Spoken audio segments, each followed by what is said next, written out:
ओम शांति। कर्म की गति अति गुह्य है। ये बात भगवान ने अर्जुन को श्रीमद् भगवत गीता में समझाई और इसीलिए भगवान ने अर्जुन को कहा, हे अर्जुन, मैं तुम्हें कर्म, अकर्म, विकर्म का ज्ञान देता हूं। ये कर्म की गुह्य गति को समझना आवश्यक है, क्योंकि तभी मनुष्य वर्तमान में अपने कर्म को संवार सकता है और उसके माध्यम से अपने जन्मों को भी संवार सकता है।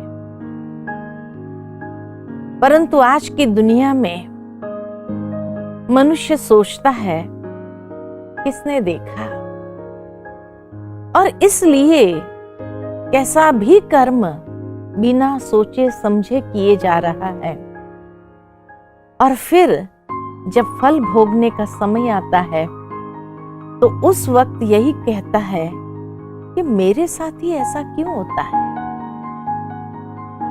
मैंने तो किसी का बिगाड़ा नहीं, मैंने किसी का बुरा किया नहीं, फिर मेरे साथ ऐसा क्यों।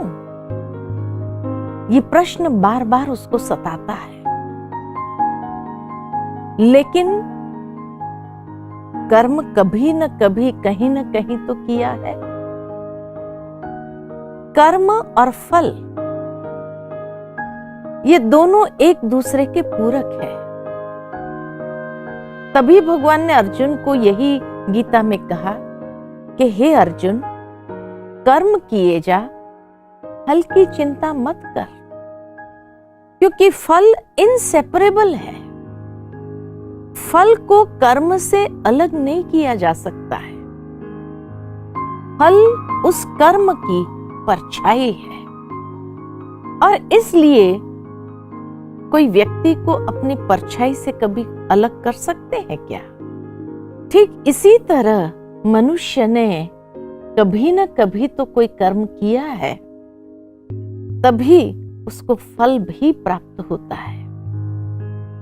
मुझे एक बहुत सुंदर घटना याद आती है कि एक बार मेरा एक कार्यक्रम था बॉम्बे में, जहां मेरा जाना हुआ। कार्यक्रम दोपहर के समय में था, 3 से 5। शाम के समय हमारा फ्री था।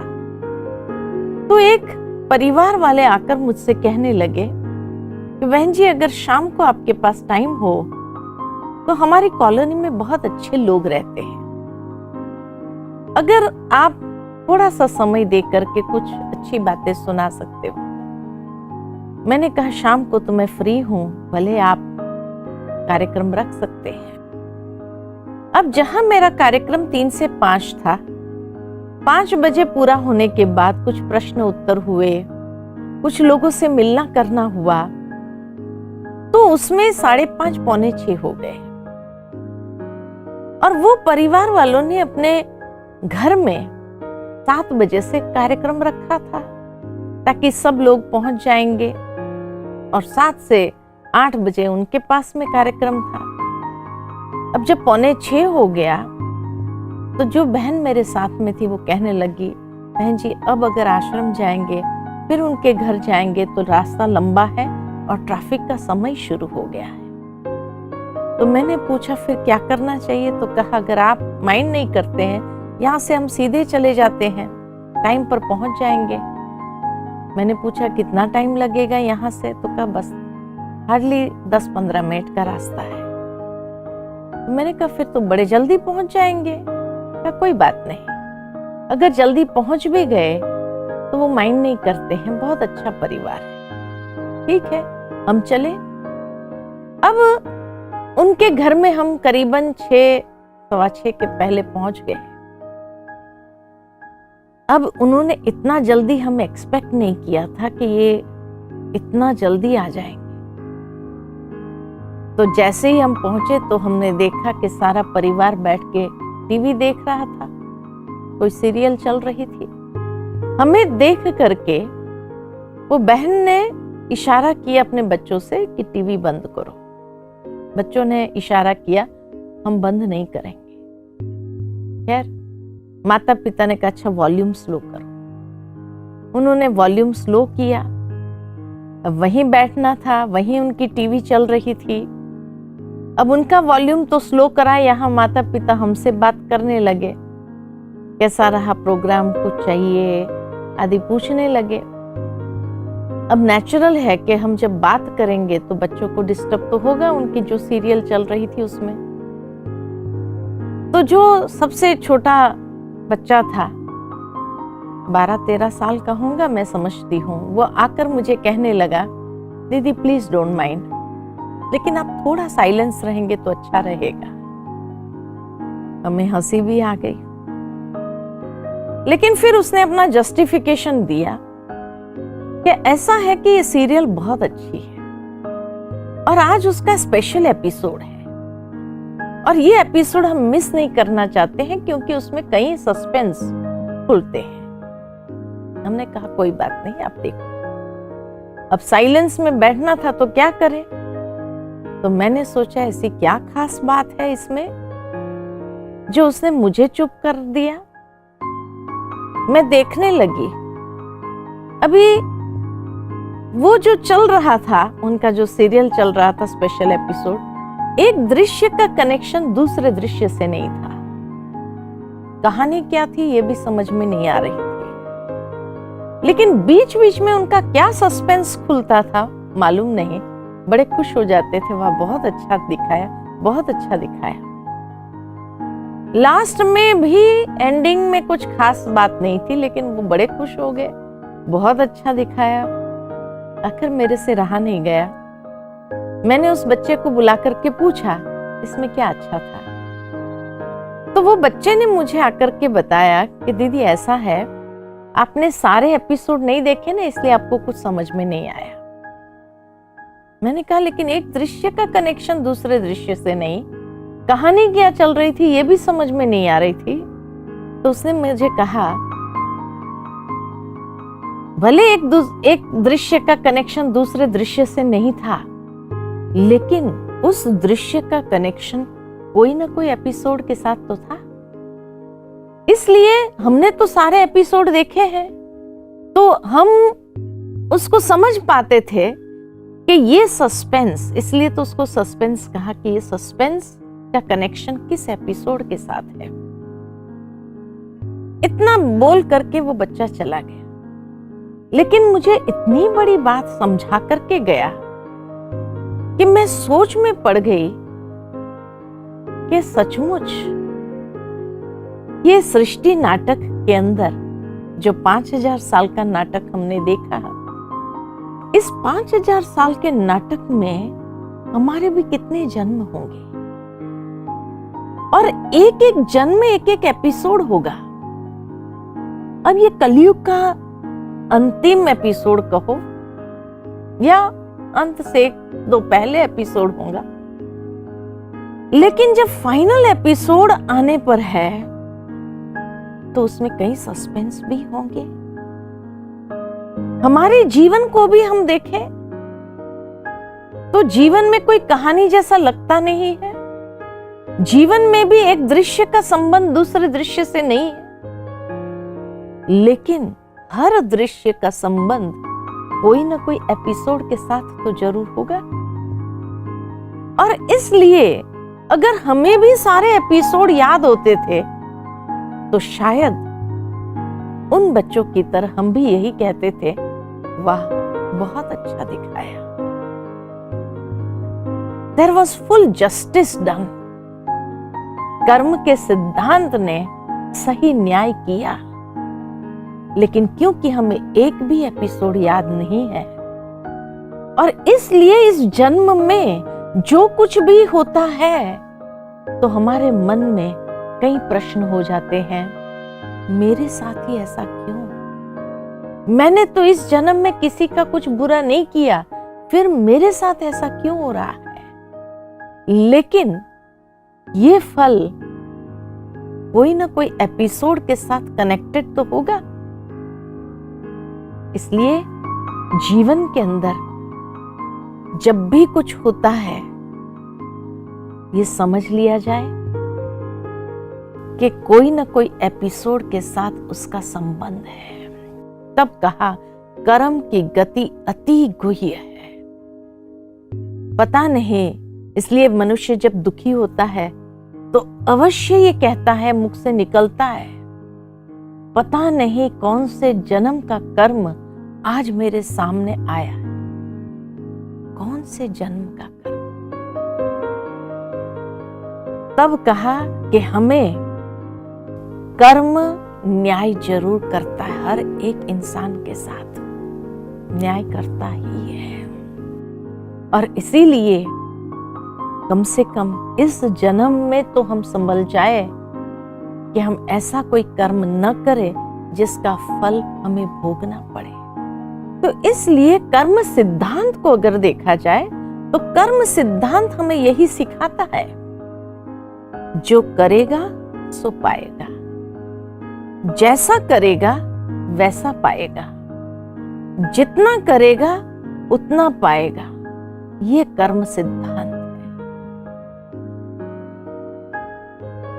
अब इस जन्म में मनुष्य जो कर्म कर रहा है उसके हिसाब से ही अपनी डेस्टिनी फिक्स करता जाता है। तभी कहा जाता है कि destiny is in your hands, अपने हाथों में है। हाथों में मीन्स इन हाथों द्वारा जैसा कर्म का आचरण करेंगे वैसे ही तो हमारी डेस्टिनी बनेगी। तो डेस्टिनी या होनी जिसको कहा जाता है, ये कोई भगवान लिख करके नहीं देता है, लेकिन हमारे कर्म के माध्यम से हम हर जन्म के लिए अपनी डेस्टिनी को फाइनलाइज करते जाते हैं। कई बार कई लोग पूछते हैं क्या दूसरे जन्म में ही उसका फल मिलता है या 2-4 जन्म बाद मिलता है, कैसे मिलता है? संसार के अंदर एक किसान जो होता है वो जब बीज बोता है तो सीजन के हिसाब से बीज बोता है, और उसको मालूम है कि अगर मैंने मिर्ची का बीज बोया तो 3 महीने में फल मिलेगा। अनाज का बीज बोता है 6 महीने के बाद फल मिलता है। फलों का बीज बोता है 1-2 साल के बाद फल मिलना चालू होता है। नारियल का बीज बोता है 5 साल 10 साल के बाद फल मिलना चालू होता है। धरनी वही है, वायु वही है, पानी वही है, लेकिन फिर भी जैसा बीज और उस बीज की इंटेंसिटी जैसी होती है वैसे ही समय के अनुसार वो फल देता है। ठीक इसी तरह कर्म भी एक बीज है, और जब कर्म भी एक बीज है तो हर कर्म करते समय जितनी इंटेंसिटी उस कर्म के अंदर होती है, माना कोई कर्म करते समय बहुत दृढ़ इच्छा के साथ वो कर्म करते हैं तो उसकी तीव्रता बढ़ जाती है, तो उसका फल भी बहुत जल्दी मिलता है। तो कोई कर्म का फल हमें इसी जन्म में प्राप्त होता है और मालूम पड़ता है ये मेरे कर्म का फल है। इसी तरह कोई कर्म ऐसे होते जिसकी इंटेंसिटी थोड़ी कम होती है तो अगले जन्म में भी प्राप्त होता है, और कोई कर्म के बीज ऐसे होते हैं संचित रूप में चले जाते हैं और 10 साल के बाद भी फल मिल सकता है। तो कर्म एक बीज है, और उस बीज को जितनी इंटेंसिटी के साथ किया जाता है उस अनुसार वो कर्म का फल हमें प्रदान करता है। जीवन में इसीलिए कर्म करते समय सावधान होना जरूरी है। कई बार ये भी प्रश्न होता है कि मनुष्य जैसा कर्म करता है क्या वो कर्म का फल उसको वैसा ही प्राप्त हो जाता है? बहुत सुंदर एक घटना मुझे याद आती है कि एक बार एक सेठ जी थे और उस सेठ जी के 3 बेटे थे। 2 बेटों की शादी हो गई थी, तीसरे बेटे की शादी होने वाली थी। शादी हुई, घर में बहू आई। अब बहू को पहले दिन ही दोनों बड़ी बहुओं ने समझा दिया कि भाई हमारे ससुर जी का नियम है कि दान नहीं करना। उसको बड़ा आश्चर्य लगा, क्योंकि जिस परिवार से वो आती थी वहां उसके पिता ने यही सिखा कि बेटे जरूरतमंद को हमेशा दान करना, दान नहीं करना। उसने सोचा अब जिस घर में आए हैं उस घर का उसूल तो पालन करना ही होगा, ठीक है नहीं करेंगे। अब कुछ दिन बीते, महीना 2 महीना पूरा हुआ। एक दिन छोटी बहू गैलरी में कपड़ा सुखा रही थी। बड़ा बंगला था, बड़ा सेट था, तो ऊपर के माले में वो फर्स्ट फ्लोर पर कपड़े सुखा रही थी। तो नीचे एक भिखारी आया और भिखारी ने आवाज लगाई, 3 जन्म का भूखा हूं, कुछ दे दो। छोटी बहू ने ये बात सुनी तो उसने ऊपर से आवाज दिया, उसको जवाब दिया, बासी खाना खा रहे हैं, कल उपवास करेंगे। अब नीचे ससुर जी पेपर पढ़ रहे थे, उसने ये बात सुनी, बासी खाना खा रहे हैं और कल उपवास करेंगे, क्या बात है, ये बहू ऐसा क्यों बोलती है? किस दिन हमने उसको बासी खाना खिलाया? किस दिन उसको उपवास करने के लिए कहा गया? बड़ा गुस्से में आ गया। अब उसको इतनी परेशानी हो गई कि बासी खाना मैंने कब बहुओं को खिलाया? कभी हम बासी खाना नहीं खाते हैं, न खिलाते हैं घर में किसी भी सदस्य को। फिर ये बहू तो हमें बदनाम कर रही है। आज भिखारी को कहा, कल जा करके समाज वालों को कहेगी। ये तो बड़ी बुरी बात है कि बहू तो हमें बदनाम करके छोड़ेगी। बड़ा गुस्सा आया। आखिर उसने अपने समधी को जाकर कह दिया फोन करके कि भाई आप अपनी बेटी को ले जाओ, हमें ऐसी बहू घर में नहीं चाहिए जो हमें ही बदनाम करे। अब पिता बड़ा परेशान कि मेरी बेटी इतनी समझदार है, ऐसा क्या हो गया जो समधी जी ऐसा कह रहे हैं कि बेटी को घर ले जाओ।